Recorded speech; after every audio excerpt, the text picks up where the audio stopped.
John Stuart Mill gilt als der Hauptvertreter des klassischen Utilitarismus. In seinem berühmten Essay Utilitarianism verteidigt er die moralphilosophische Position des Utilitarismus gegen Kritik und entwickelt Benthams quantitativen Utilitarismus weiter. Sein Denksystem ist bis heute aktuell und findet Eingang in politische und gesellschaftliche Diskussionen. John Stuart Mill war ein englischer Philosoph, Politiker und Ökonom. Er lebte von 1806 bis 1873. Sein Vater James Mill war ein enger Freund von Jeremy Bentham und glühender Anhänger des Utilitarismus. Er wollte die Gesellschaft verändern und reformieren und erzog seinen Sohn John Stuart Mill streng in diesem Sinne. John Stuart lernt schon mit 3 Jahren Griechisch und bekommt das utilitaristische Gedankengut vermittelt. Mit 16 Jahren gründet John Stuart Mill zusammen mit Freunden die Utilitarian Society. Hier diskutiert er liberale Ideen und politische Reform. Er ist außerdem Mitglied der Philosophical Radicals, einer Reformbewegung, der schon sein Vater James und Jeremy Bentham angehörten und aus der sich später die Liberale Partei im englischen Unterhaus bildet. Mill arbeitet wie sein Vater in der East India Company. Als sich diese auflöst, bekommt er eine großzügige Rente, die ihn finanziell absichert. Er arbeitet als Publizist, Journalist und freier Autor, ist später sogar für kurze Zeit Abgeordneter der Liberalen Partei im englischen Unterhaus. Er ist eng mit Harriet Taylor befreundet, einer bekannten Frauenrechtlerin, die er später heiratet. Zusammen mit ihr engagiert er sich als Sozialreformer für Frauen- und Arbeiterrechte, ein allgemeines Wahlrecht und eine allgemeine soziale Mindestabsicherung. 1859 erscheint seine Schrift On Liberty, zu Deutsch über die Freiheit. Hierin argumentiert er für den Schutz individueller Freiheiten vor staatlichen Einschränkungen und gegen den Terror der öffentlichen Meinung, also vor allem für Handlungs- und Meinungsfreiheit. Seine Hauptthese ist, dass staatliche Eingriffe in individuelle Freiheiten nur dann gerechtfertigt sind, wenn eine Schädigung anderer droht.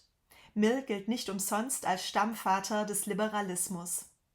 Sein bekanntestes Werk ist jedoch der Essay Utilitarianism, zu Deutsch der Utilitarismus. Hierin will er Schwächen des Konzepts von Bentham korrigieren und den Utilitarismus gegen Kritik verteidigen. Dieser Essay ist der bis heute im angelsächsischen Raum am meisten gelesene und diskutierte moralphilosophische Text. Um zu verstehen, warum und wie Mill Benthams quantitativen Utilitarismus weiterentwickelt hat, ist es wichtig zu wissen, welcher Kritik diese moralphilosophische Position damals ausgesetzt war. Bentham vertrat die Ansicht, dass moralisches Handeln darauf ausgerichtet sein solle, möglichst viel Lust und möglichst wenig Unlust bei allen Betroffenen auszulösen. Alle Lüste seien hierbei gleichwertig. Für die Berechnung der Lust-Unlust-Bilanz menschlicher Handlungen entwickelte er das hedonistische Kalkül. Der schottische Schriftsteller und Historiker Thomas Carlyle kritisierte 1840 den Utilitarismus von Bentham als eine Pig Philosophy, eine Philosophy fit for swine. Wenn Menschen nämlich nur nach Lust strebten und menschliches Leben keinen höheren Zweck als Lust hätte, seien sie nicht besser als Schweine. Die Moral des Utilitarismus, so die Kritik, könne ebenso gut für Schweine gelten. Auch Mill definiert Glück als Lust und das Freisein von Unlust. Handlungen sind dann moralisch richtig, wenn sie die Tendenz haben, Glück zu befördern, also Mittel zum Erreichen von Freude und zur Vermeidung von Leid sind. Und Handlungen sind moralisch falsch, wenn sie die Tendenz haben, das Gegenteil von Glück, also Leid, zu bewirken und zur Vermeidung von Lust führen. Dabei geht es jedoch nicht um das größte Glück des Handelnden selbst, sondern um das größte Glück insgesamt. So weit, so gut. Das klingt stark nach Jeremy Bentham. Doch wie reagiert Mill auf die Kritik, der Utilitarismus sei eine Schweineethik? Mill argumentiert, dass der Utilitarismus von seinen Gegnern falsch aufgefasst würde. Denn Mills Ansicht nach sind einige Arten der Freude wünschenswerter und wertvoller als andere. Der Wert einer Freude hängt laut Mill nämlich nicht ausschließlich von deren Quantität ab. Vielmehr muss man bei der Wertbestimmung neben der Quantität auch die Qualität berücksichtigen. Nur wenige Menschen seien nämlich bereit, sich auf die Stufe eines niederen Tieres zu begeben. Selbst dann nicht, wenn man ihnen verspricht, sie dürfen die Befriedigung des Tieres in vollem Umfang auskosten. Würdest du gerne mit einem Schwein tauschen und dafür dein Menschsein aufgeben? Auch wenn du ein wunderschönes Schweineleben haben könntest? Wahrscheinlich nicht. Dies ist der Unterschied zwischen dem quantitativen und dem qualitativen Utilitarismus. Während Bentham Lust nur in quantitativer Hinsicht betrachtet und bei ihm alle Lüste, also körperliche und geistige, den gleichen Wert haben, unterscheidet Mill geistige und körperliche Lüste. Geistige Lüste oder Freuden stehen dabei höher, da nur der Mensch sie empfinden kann. Von Mill stammt das berühmte Zitat: Es ist besser, ein unzufriedener Mensch zu sein, als ein zufriedenes Schwein. Besser ein unzufriedener Sokrates, als ein zufriedener Narr. Aber warum eigentlich? Warum würden wir nicht gerne mit dem zufriedenen Schwein oder Narren tauschen? Der unzufriedene Mensch oder Sokrates kann laut Mill höhere Lust erleben als das Schwein oder der Narr. Er kann nämlich auch geistige, intellektuelle Freuden empfinden und diese sind laut Mill höherwertig. Er ist sich außerdem seiner Unvollkommenheit bewusst und kann nach Vollkommenheit streben. Er hat Vergleichsmöglichkeiten und ist in der Lage, sich weiterzuentwickeln. Er geht zudem nicht allen Lüsten nach, sondern kann mit Hilfe seiner Vernunft entscheiden, welcher Lust er nachgehen möchte und welcher nicht. Laut Mill würde sich daher kein Mensch in ein niederes Tier verwandeln lassen, auch dann nicht, wenn das Leben dann vermeintlich lustvoller wäre. Er hat zu viel Stolz, Freiheitsliebe, Streben nach Unabhängigkeit, Liebe zur Macht, kurz Würde, um sich in ein Schwein verwandeln zu lassen. Ein Mensch ist fähig zu Glück. Dieses hält lange an und setzt die Befriedigung von höheren Bedürfnissen voraus. Ein Schwein oder Narr hingegen ist nur fähig zu Zufriedenheit.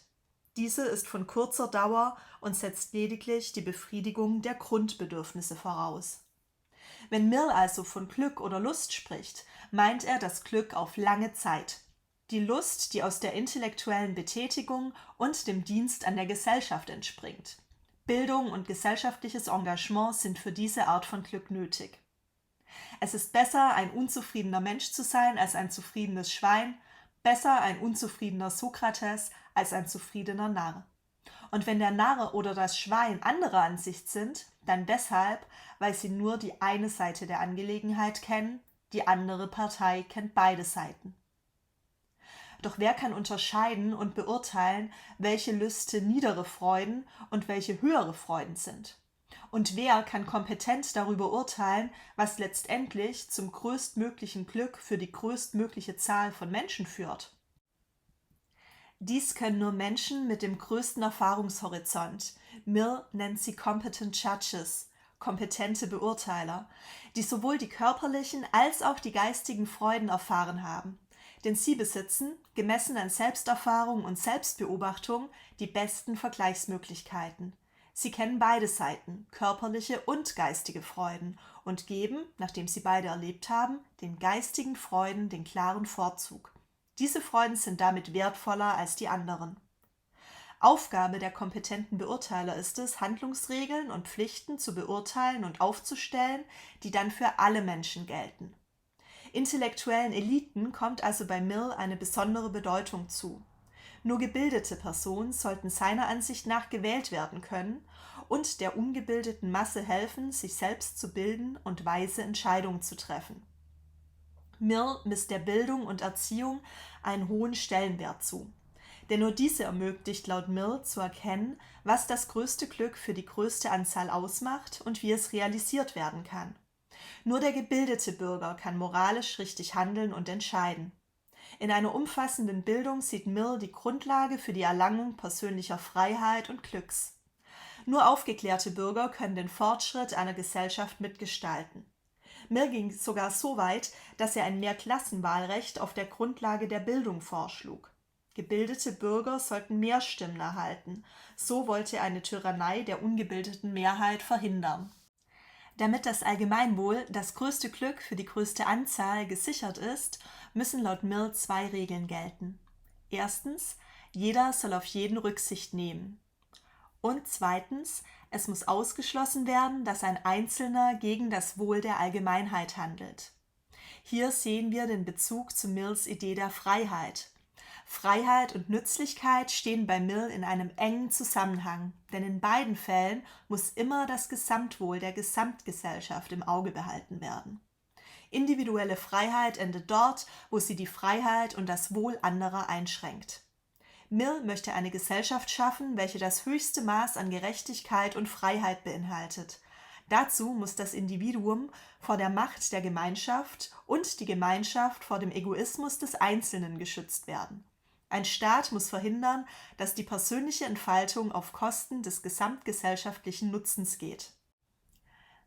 Mit seiner Weiterentwicklung zum qualitativen Utilitarismus hat Mill den Utilitarismus gegen die damalige Kritik verteidigt. Er konnte mit der Unterscheidung von körperlichen und geistigen Lüsten, aber auch mit seiner Idee der kompetenten Beurteiler und der Betonung der Bedeutung von Bildung und gesellschaftlichem Engagement viele Schwächen von Benthams hedonistischen Kalkül beheben. Dennoch wurde und wird der klassische Utilitarismus heftig kritisiert. Welche Stärken und Schwächen diese moralphilosophische Position hat, darum geht es im nächsten Clip. Mit dem Quizlet-Lernset John Stuart Mill, der qualitative Utilitarismus, kannst du dein Wissen jetzt überprüfen. Viel Spaß beim Lernen und bis bald!